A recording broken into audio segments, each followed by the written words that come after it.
toza na invité moko ya monene oyo bino moko boyebi peut-être asepelisaka bino mpe na bapiese na ye babengi na nkombo ya évangéliste de la foi ebele mpe bayebi na nkombo ya pasteur de la foi toza awa na église CFC esika wapi toye kokutana na ye place vraiment azokamba bapate ebele lelo fandi théâtre tose décidaki kokita sur terrain tosolola na pasteur mpona bamakambo mpe tozoyoka parce que ya tant de rumeur mpe ezotambola na nkombo ya pasteur eza mpe na bamakambo mosusu ezolobama bato mosusu mpe peut-être boyebi te bozozwaka bainformation bongo bozolobaloba mais aussi aza mpe na baprogramme minene oyo aza koorganize en tout cas le 2 juillet parce que na nde déjà koyebisaka bino yango na fin du théâtre ke le 2 juillet oyo toza na édition ya monene eza vraiment 4e édition ya cause de la foi mais pour plus de précision okozwa yango epa na ye moko parce que toza ni sur ce plateau ye nde akorépondre na baquestion nyonso oyo tokopose je envie déjà à saluer les pasteurs.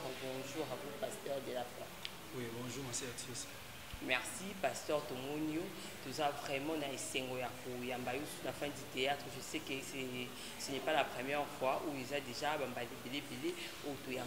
fin du théâtre, sur la carrière, mais beaucoup plus par rapport à l'édition nous avons organisée à cause de la foi, mais aussi par rapport à la rumeur au se poser la question, par rapport à pasteur de la foi, vraiment na sepela kito kita sur terrain tout sur la nayo mais na koki obandana nous na likambo itali à cause de la foi ezani à cause de la foi bit na ezani parce que bato belé misusu ça une occasion na te ya koya na cause de la foi mais baye bango nanu et pas na yo moko à cause de la foi ezani. Merci monsieur artiste. À cause de la foi c'est juste une activité évangélique où ils ont un objectif moko ya ko gagner ba âme comme nous avons 4 mois à cause de la foi. Et deuxième objectif est ça, il y a pour fortifier bateau si l'ennemi ou peut-être les qui ont sauté on dit que Jésus Messie a comme ça là. Oui, ça va que ceux qui battent foi dès que la force n'avons parce que dans le livre de Hébreux chapitre 12 dans verset 2, Bible lobby et regarde Jésus, le chef et le consommateur de la foi. Donc voilà où est à cause de la foi, c'est ça. Une activité évangélique où ils ont un objectif primordial, il y a gagner l'âme et en deuxième lieu, il y a encourager un message, il y a fortifier les confrères qui il y a encore de l'espoir pour ceux qui vivent. Voilà, en tout cas, j'espère que le pasteur de la foi a PCDG explication, mais pasteur à cause de la foi, ici on a une organisation, cette fois-ci, vous allez organiser parce que 3e édition, tu es à Fiki, mais cette fois-ci, tu vas sur la précision, vous allez le déroulement dans le à cause de la foi, ils ont organisé quand même parce que en dehors de la prière, c'est de moyens. Tu as partout, côté de la retraite, c'est réalisé. C'est vrai que l'évangile est gratuit, mais l'évangélisation c'est un moyen. Donc, campagne dans la campagne, moi qui plus de 12 000 et quelques dollars. Ça, ça va dépenser 12 000 et quelques. Et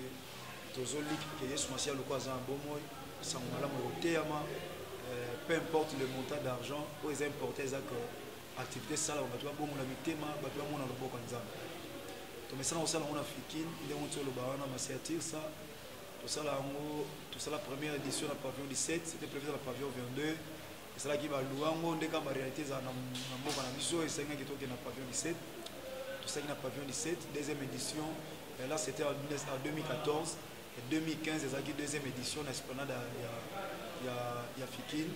3e édition également, ils ont dans l'Esplanade africaine en 2016 et 4e édition le 2 juillet dans terrain Bouddha, dans la première entrée Gili, quartier 1. Donc c'est là où tu as ça à cause de la foi, 4e édition. À cause de la foi 4e édition, c'est-à-dire que les DG mais dans terrain Bouddha. En tout cas, pasteur, tout ce qui est mais moyen est-ce que tu as des partenaires soit des contributions, il y a bandimi et comment ça se passe pour aux Zambon ou on a organisé le courant.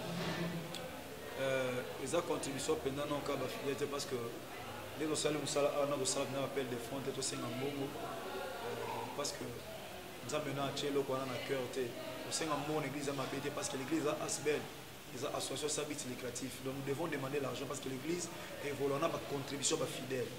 Alors si les fidèles vont contribuer, l'église est évoluer parce que les partenaires basatés. On n'a pas de partenaires extérieurs ou ici, tout et tout. On sait un peu sur le but que ça va partenaire l'église, on a pas d'aventure, on a atteint sur ça et les autres croient que on a un partenaire pour sur ça. Ils ont pas si ming parce que dans le vélo mongo nous avons bien un temps plein. Quand on a simba nsengo, quand on a aussi ma Bible. Donc je travaille, je prie, je travaille. Donc on semble là, on semble ça là. Et on a ma paix ça m'a mutuki. Et on a tchana musala nzam. Et ben nzam peut pas comprendre la vision. Quand on a un groupe les bons samaritains, parce que c'est la troupe théâtrale les bons samaritains, les organisatrices d'activités. Donc nous avons un groupe à célébrer la contribution à Bocha, malgré que c'est aussi insuffisant.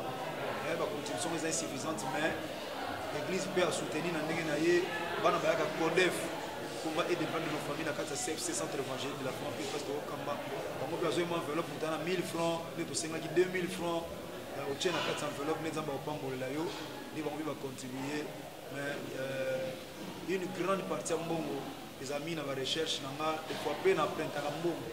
Je suis déjà arrivé à prêter $3000 pour nous faire la quantité d'activité. Donc on est bloqué, on est attaqué par tout le monde, défi 3000, et pas tout le monde, même à l'étranger. À Depsa Ngambo, on a 2000 euros et après activité, on a bundi, on a pas tini, on a été dans l'église, à récupérer mon bon. On a troisième édition, c'était comme ça. Si on déconne, on a autant de problèmes à Depsa Ngambo, à partir de l'Europe, il y a des canaux à l'Andawan. Alors il y a des divisions. Et ça m'a beaucoup aidé aussi. Donc, si nous avons limité, on fait que combat Christ est à la glorifier. Merci, pasteur. Mais la fois passée, dans la troisième édition, tout le monde a dit moi, difficulté, qui dans le côté technique. Parce qu'il y avait déjà des gens qui, par rapport à RUP, mais difficulté, on est qui, podium, monter, on fait ça qui sur place. Mais cette fois-ci, est-ce que vous avez déjà la précaution pour la parce que ça, on ne pas la troisième édition, peut-être à Baya qui n'est bien à la pour air mais air wana ba respecter est-ce que cette fois-ci ce que 14h on va zo benga biso to ko kutanya so c'est pour ngami to e za la faire na présence na biso lisusu de ba activité ekobana. Ma sœur Tissa, ils n'ont pas si qu'on a frappé pour atteindre le baquet. Cette fois-ci, il n'y aura pas de problème. Cette fois-ci, matériel, vous allez attendre, tout et tout. Vous avez l'impossibilité pour le bango. Si je peux parler ça, nous parlons par rapport à foi.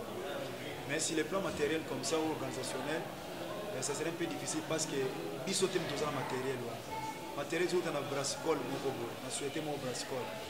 Des bango, on fait ça matériel, des bâtiments. Ce qu'on a, bazabato. Et là, ça n'a pas si ma classe est à moi. Et on a au bon de l'ensemble, 5e édition, tout le podium, tout le matériel, tout le instrument. Donc, prière n'a pas à moi. Et là, on a battu mon équipe et qu'on va faire le matériel pour que la place des alaki. Va faire prière. Donc, comme 15 heures, instruments zaté, podium zaté, tu vas 9 heures, 10 heures. Pourquoi tu as un podium? Raison pour laquelle nous avons l'ensemble prochainement, tout dépend de la batuité. Via dépendance, c'est la vie à passe. Donc, nous allons mettre tout le thé. Nous allons faire des choses grâce au coup, tout changer les sous compagnie Brassicole Moussou. Pour tout ça, on a la deuxième édition. On a la troisième, la quatrième, pardon. On a pensé, nous avons fait la mission faveur, on a pensé, on a bien posé vous voyez aussi que même entreprise, on a des ils ont des complications, nous sommes allés à c'est donné pour la mais nous avons comprendre que à ta paiement, tu paies la carte. À tout le monde, tu paiement, tu paies la route à Panzabouan. Alors, si tu as négligé le monde, à tout le monde, tu as négligé le monde. Et ça te pour nous, il faut s'opérer à zéro. Tika kaka ou alia kalia. Mais qu'on néglige parce que ça n'a pas tout aller à nous. Paiement, et où tu as Panzab. Qui que vous soyez, quoi que vous en avez, le souffle de vie que vous en avez, ça vient de l'Éternel des armées.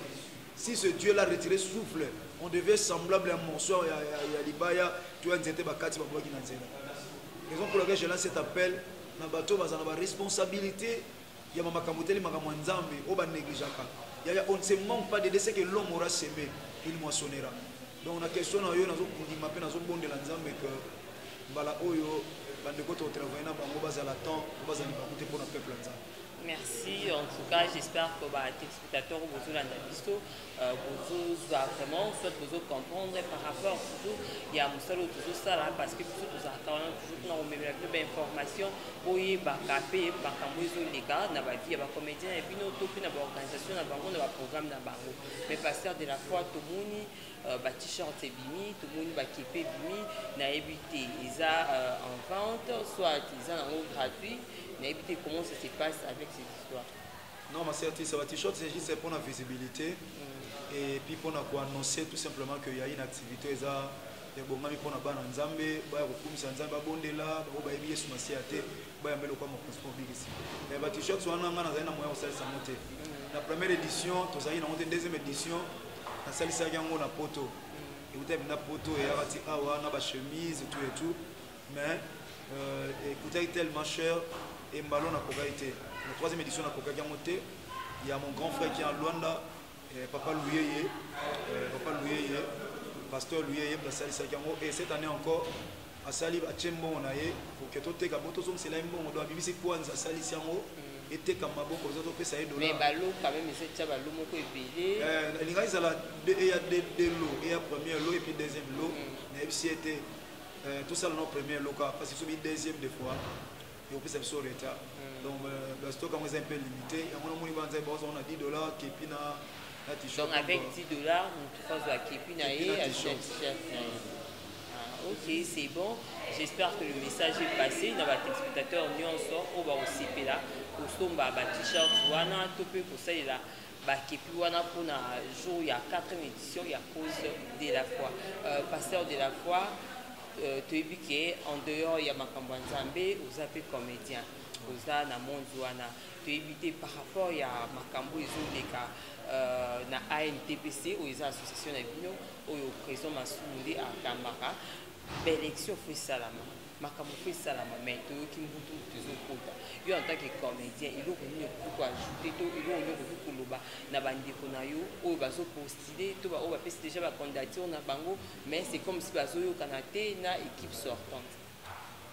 Bien, nous remercier premièrement le président Massoumou, nous na biso na papa na biso, na ngake tellement mingi. C'est pas facile, on doit saler là on est mon quoi créer une association pour na ba théâtre, mais il arrive à un moment lobby. Non, c'est quelqu'un félicité. Quelqu'un félicité quoi. Donc, président Massoumou, un grand merci notre papa. Nous avons mis un message dans la Zouaka, nous avons pas le président Atissé veut dire président Massoumou, Azalaki n'a pas saté éthique à la loi libéla pour naïmoma a créé un mot. Alors, bande ko bazo postuler wana, ba appelle au mot que ba salaté pour bazana posa au kamba artiste mais basala pour bazana objectif moko que to lingi to promouvoir théâtre congolais to lingi to promouvoir théâtre populaire parce que c'est une association de théâtre populaire donc to lingi to promouvoir théâtre populaire et vous avez comme là mais so pour na titre non ça bande konanga basala pour na titre parce que même nzamba ojije biso c'est loba œuvre mais c'est loba titre na bisoté donc na okageza papa na biso bodo frère na rock bodo des officiers ça il paraît soit retiré déjà je ne sais pas et puis nan deko ezali non on ezali on deko na officiers ça et puis comment deko na biso modero bon ngana oloba o nzamba permettre atam c'est besoin d'être ngai non se soumettre na muto ba toute autorité vient de Dieu donc o nzamba ko bimisela biso ye wana ngana respecter na cadre mutama boke normalement c'est mon président mais non c'est ngana bango baza na barrière pensiété ko kabone tonga te on dit sali nzembo ya to kanisa na lobi nino yo comment lolendo isang eko tonga te donc na bonde la ba président na biso misatu wana ba postuler ko bima ba o ba ko bima te to luka to sala na bureau to travailler à to travailler même na bureau pour que théâtre populaire ezala etombo ma main et ça la tête sur longité peut-être que déjà les autres ça c'est déjà le bas qui a retiré candidature mais c'est parce que pas qu'il y a niveau bureau a soit qui candidature on a discuté mais ils a qui ceux qui n'a l'équité soit ceux qui bon ça élection té na qui na créé association na ngamoko donc l'association doit éviter comme combien té ngai na ko na pesa conseil na ndeko na fiston ayebi ba respect auto zala nango na osenga na ye mon frère fiston kolobano te que na longité kolobano te que ceux qui va boy candidat non candidat va boy até d'être ngal je connais rien du tout même réunion mon na qualité parce que nazaki dans informé te et bino ba journée c'est besoin tout na tout na non c'est moi boy ndeko fiston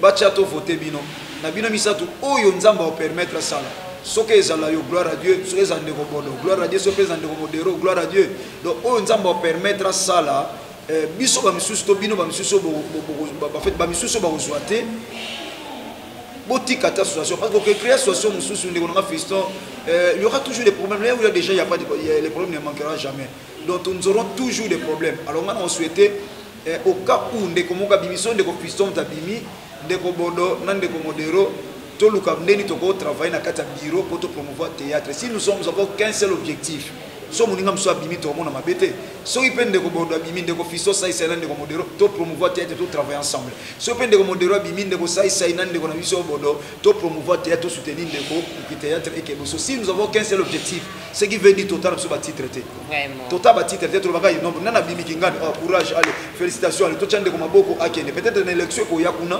musupa ko bima lisusu comme conseil na ko pesa bandeko na ngai ezawana nzamba lola sabino bola mobele en tout cas nous avons la asala bino bola minka ni pasteur alobi pasteur de la foi biso na fin du théâtre toujours la question épilée particulièrement ngai présentatrice émission fin du théâtre par rapport il y a église à pasteur de la foi par rapport à bomoto à pasteur de la foi bah tu vas se poser une question puis bah pasteur de la foi à l'une église na pango à Mimbanzini pasteur de la foi à commune à Kisi parce que à ça là bas plein parce que makambo belé zolobama sur scène à Lingaki à travers cette émission fin du théâtre au répondre soit au yebisa banili oyo basoki koloba ba rumeur wana parce que et comme koloba ti na bande comme suspect ba comédien comme koyoka yoka na moi CCC moi tout temps ba kombo pesalité mais to yoka non yo moko oyo zali si je peux dire fondateur de l'église au CFC parce que les bons samaritains parce que vous savez qui kuna yondo longwe ou même bandimi ezaki na autorisation ya père spirituel na yote ezaki yo moko je ne sais pas qu'est-ce que tu peux dire na ba téléspectateurs ba totale. Merci Mingi. Dans le vélo, tout ça, il y a une distraction. Parce que vous savez, si vous avez une criche dans Moutou, on a posté au talasima pour des pères qui ont été perdre maillots à Katina. Donc moi je crois dans Maya Bomoy, l'eau de vie pour les Katina. Nous sommes dans une grande communauté où il y a une 37e communauté des assemblées de KDC. Na bongo la mutema na kadi c'est là où j'ai reçu Christ sous les pieds de mon père spirituel révérend de Peter Miguel ici. Na sali 21 ans na sama kola tata na molini. J'avais déjà 1 an mais j'étais toujours sous les pieds de mon père. On a senga bandeko. Soki otomba mi l'église na bino to na musala ko wela ko bima na onte. J'étais là 15 ans avant. J'avais 1 an, les gens venaient dans notre église chercher pasteur de la foi, l'église des pasteurs de la foi. Or que nazena sama kola papa nanga. Et lorsque le temps est venu 21 ans après ça m'a fait un message mais quand j'ai dit au Seigneur papa ndimika ce qui veut dire et papa Zali na Italie quand j'ai appelé papa mon père Dokuta Miguel Yessi mon père spirituel que j'aime beaucoup le gars a eu volonté de papa accepter lui n'a pas besoin de la théâtre depuis n'a pas besoin de la groupe ça n'a pas besoin de la pardon église ça l'église une extension pour notre église to ya le 6 novembre l'église na église na biso mobimba le somme dans lobby na longwa na ndinga mabe so waza mosala nzambe aolakela mabe vine mobimba so waza mwana nzambe amona lobo wa nzambe te parce que bible kuta bible lobi nzambe ayoka losambo bato masumu te muta lokuta tant lobi sala lokuta c'est aussi lisumu to yaka le 6 novembre avec toute notre église chorale ba mama église na biso chorale mwinde yemba responsable du district Anjili à KDC, pasteur Manyama, c'est lui le responsable à KDC, il district Anjili. Il était là, c'est lui qui avait prêché et comité église basambela pona ngana mwasi nanga awa na kati ya salo nango lobela monte loka ba justification hein donc ça question non répondre donc c'est un peu ça et ceux qui mutu aza rebelle neti awa Nicolas Tiolega awa représentant légal premier suppliant il y a assemblée de Dieu papa Eli Ekofo bato basimbi KDC akoya wate église rebelle et puis maintenant ndenge ngana za rebelle mais naza susu mona KDC alinga ba rebelle tin église na biso yaki le 6 novembre au moins sommes dans l'omwe l'église que personne te trompe ma soeur au moins les arabes partout au bato baza soki mutu mo ba se déplacer à quel côté mususu ata mutu mo ka osanga ta hollandais mais ba sala nzai ba holanda nga ba contredire ngate ezana mutu mususu kondima na ye eza pa ina nzambe mais na nzela na o mais c'est biblique pour nous dire rita kanga mena Naomi rita kanga mai ezana batu baza kuna batu nyonso baza kuna église ils ont fonctionné passer à l'époque mazawana c'est mon frère azawana na église papa maman na tire ça mutu na mutu na grâce n'est particulière nga no rolon la grâce o yote yo po longa o ngate grâce à passer à l'air on tikala kuna na passer à l'air grâce o nga yango na zana mo na CFC ozomona ezaba biloko ba mukili baloba na on a chacun a une grâce particulière chacun de nous mais non par rapport il y a pas plein où ils ont ça quand c'est plein Dieu on a Marc chapitre 2 Bible lobby ba mimi paralytique passe au côté d'une église ba lobby de la voix so moni mutu alo ba kiss za arme ya ba faible donc on nous a tongi ndako ba fait ça aussi ba kiss nous avons une voiture tout na Congo la kiss parce que place nzambe za ya ngonde ngana ba lo monga que ceux qui original les athées bana nzambe simba so original ya te pirate la pour bato ba simbi kiss pour église ba tondi ce qui veut dire ils en a église et tonda ba simba kité sur masia salaka de bato ba kilokité ba moni bango ba na appelité ba ke simba kiss ba moni bango ba na grâce ba ke simba kiss donc pour pirater ça original ya la et nous sommes dans l'original qui est Jésus-Christ de Nazareth notre Seigneur et Sauveur ou asala misala ne kulusu et makabato mon église a 7 mois mais or ba bozana ke ils ont misala ba 21 ans pour nous enseigner ensemble pour la paix na mima ba bana mutu to kena évangélisation na ba mango ba kisenso to lala na ba saki pour na lukelo nzambe to lala na ba ngomba getsemani pour na lukelo nzambe nyonso wana nzambe bandai ko tonga ngazo ba mona ka clôture mira salité ba tola salité mukonza malongola ka ba tol ba moni o na kwa boendezala donc c'est ça tant nzambe o tonga na groupe le bon samaritain na olala banzala ndako na ba olia ba loso na mafuta mbila pona zwi mbongo na kati classe na ISC ba collègue na ba totanga ba ISC ba yebi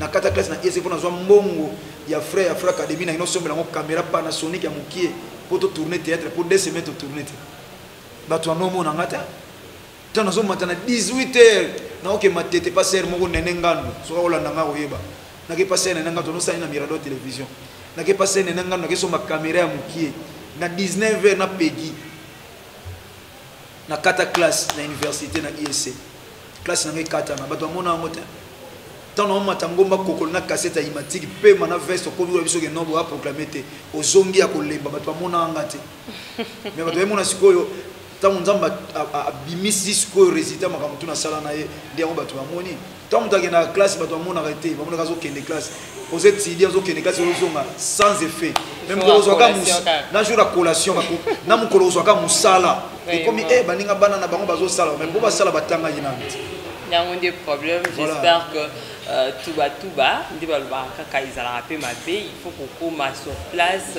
soit il faut qu'on accrocher mutu pour na koyeba réellement mutu wana azana ni musala salaka eza bien tous akandi ni parce que ba bipe ne juger point parce que enfin biso to ozala juger donc mutuna mutu azana ndenge na sela musala na mais pasteur to ko kinde malé bina suka tout le gouvernement masulu ya pied sur ezolika ce qui n'a pas c'est ça le titre voilà na habité na pied sur nous ngulu bila réellement ni so ina yeba na point d'interrogation na kolo ba pe koza na 3 points de suspension oyo moko ba so na yeba na ngana bana monsote so na yeba na ngana négliger mutote so ina yeba na ngana voyager te oyo biso ki so tam ko na Rite chapitre 1 so ki Naomi yeba ke so accueilli na Moab au père de mon bali nena bana nemi balé mais c'est parce que tu es répété soka yebaka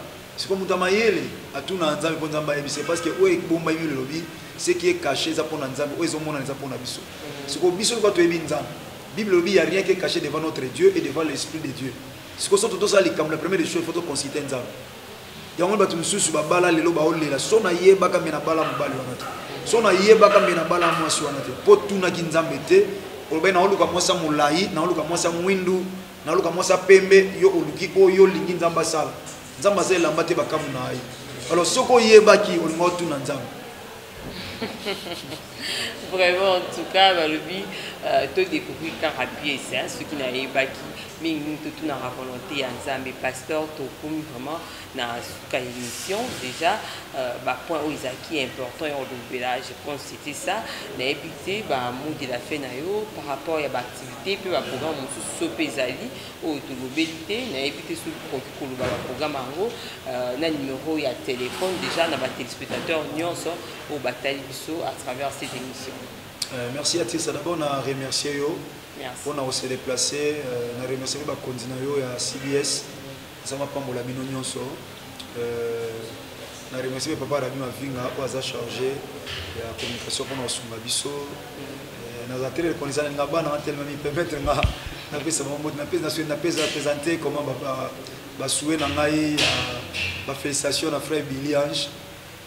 Na moi c'est sainte autobota moi na église to bonde nzamba créer miracle ya sainte ya kuti moi mobile donc chez la commune na sécurité déjà ça vous a tout à voilà donc merci na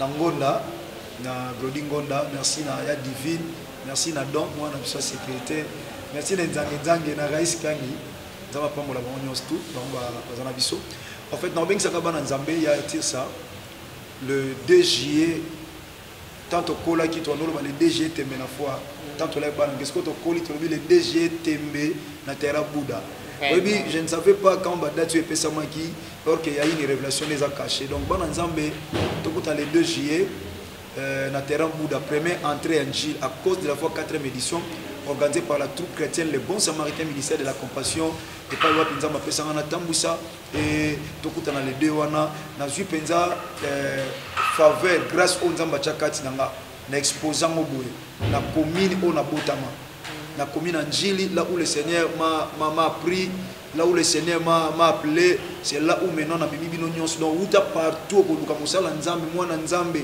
muninga na frères et sœurs dans le Seigneur ressemble à n'importe quelle église n'importe quelle doctrine venez bien aimé et na ko étaler grâce au nzamba chakati nanga yango mutu nyonso ani na torrent et pas nzamba lokota de la foi akokana ye ko toka ngolu oya ofele on a joué pas nzambe tata parce que bible zo le biso ba o baza élevé ba déjà préoccupation na biso so ma mozolo ba plein awa parce que Jésus Christ de Nazareth c'est Jésus là qui n'a pas exposé boy dès ka ba boka na nyango a ondima ye na ngo ko ndima grâce ko ndima grâce consommateur ya foi nda vivre bolamu na ye donc bana codef partout boza bana CFC donc bana CFC bana église le bon samaritain bana groupe le bon samaritain bana église nyonso à travers le monde nzamba lola za na bino to kutana tant au église pas na bino le 2 wana un dimanche au église tant ga boloba amen soza libanda njili soit transport rapidement le bana ba onka na kei makamba passer de la fois chauffeur ba no côté na première entrée ba no côté na première entrée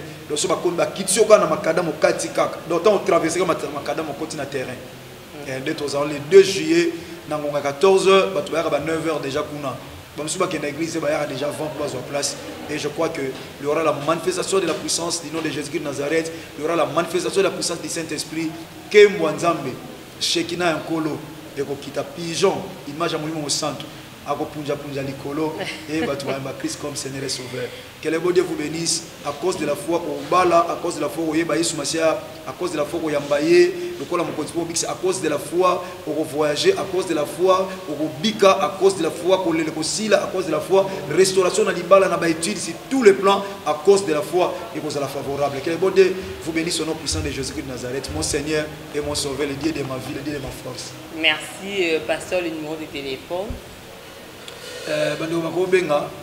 peut-être qu'on va porter même soutien, je ne sais pas, mon démoli na plus 243 89 853 0 853 plus 243 89 853 0 853. Merci. Merci, je pense que ça n'est fini pour aujourd'hui. En tout cas, je dis un grand merci à la grande équipe technique de cette émission. Là, je pense directement à Dodi, sans oublier Tom Zakimou Ali Swanzambe, Samuel Bongeli, Fabrice Kombilo, Delphin Tundula, Guilhem Ayamba.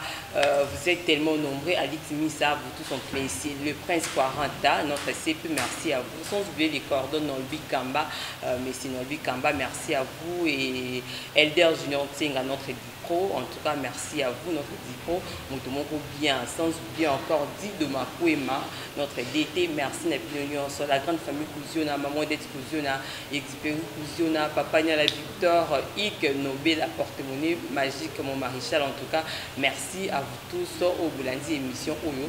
Retrouvez-nous déjà les dimanches à partir de 11h15 pour un nouveau numéro.